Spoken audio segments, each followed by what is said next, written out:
Alors Joe, tu veux encore des solutions positives? Regarde où on est. Nous voici à Lanester sur un terrain de 25 hectares et je te présente les co-gérants de la SCI, la courte échelle, Thierry, Myriane et Eric. Qu'est-ce que vous faites de bien ici? Racontez-nous en quelques mots. En quelques mots, on est 300. On a acheté 25 hectares pour installer des jeunes, faire une école d'agriculteurs, installer des jeunes en bio, maraîchage, culture diversifiée sur les 25 hectares. Voilà. Et tu vois Joe, ce fonctionnement solidaire où des centaines de personnes se mettent ensemble pour financer des nouveaux projets, eh ben, ça va faire des émules. Il y a d'autres projets qui vont sortir bientôt. Oui, tout à fait, Joe. La SCI aujourd'hui s'attache à mettre en place 3 ateliers qui vont permettre aujourd'hui d'installer la ferme-école sur ce site-là.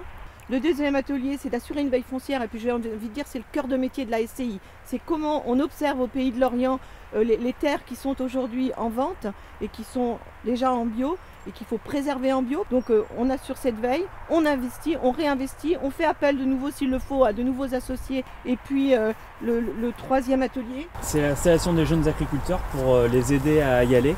Parce qu'aujourd'hui, c'est vrai que c'est tout un tas de petits papiers, de petites choses, de petites contraintes qu'on veut faciliter. Bon alors Joe, c'est du concret ça, 300 personnes qui se réunissent pour faire un super projet. Ça te parle, non? Mais les politiques, ils font quoi? Je vois ce que tu veux dire, et ça tombe bien, je t'emmène voir quelqu'un.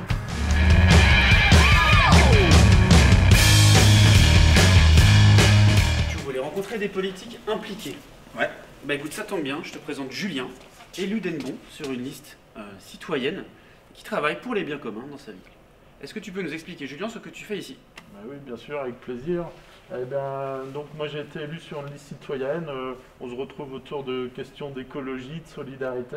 Donc nous, on a mis en place 2 politiques transversales. Et la première, c'est le programme local agricole et alimentaire, hein, le plein de bonté. Donc on a mis les pieds dedans, tout simplement. Ouais, tout ça c'est bien joli, mais concrètement, hein? Concrètement, sur le terrain, ça change au fur et à mesure. Par exemple, on a mis en place un verger citoyen. C'est-à-dire qu'on a confié à l'association Optimisme plusieurs hectares. Ils ont, avec l'argent des Hennebontais et puis de nos voisins des communes environnantes, ils ont acheté des pommiers. Ils vont faire du jus de pomme pour les écoles. Alors d'accord, oui, il y a du projet, il y a 1, 2, 3 citoyens qui s'y intéressent, mais les autres, quoi? On aimerait accueillir aussi sur Hennebont une ferme urbaine. Je crois que vous avez eu la chance d'en visiter une.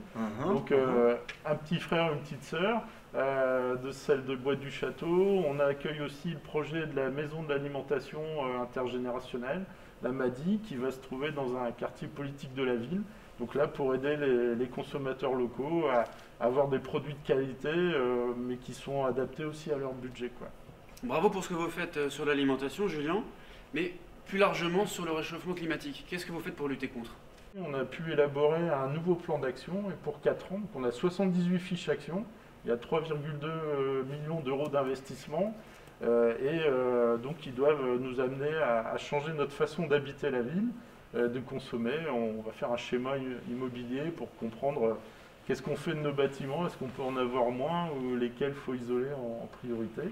Et puis aussi on voudrait derrière mobiliser l'argent des Hennebontais, et on a notamment le projet d'installer sur le futur centre de tennis de table, un peu le Clairefontaine du tennis de table au niveau national, qui est situé sur Hennebont. Mais on voudrait que les Hennebontais investissent pour que des panneaux solaires photovoltaïques soient installés et que le bâtiment autoconsomme la production, cette énergie renouvelable soit autoconsommée par les utilisateurs du bâtiment.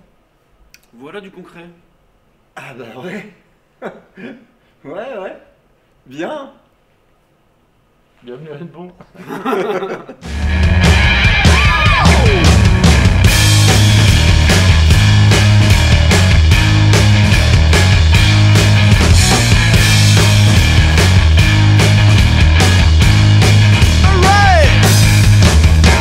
Sun shining high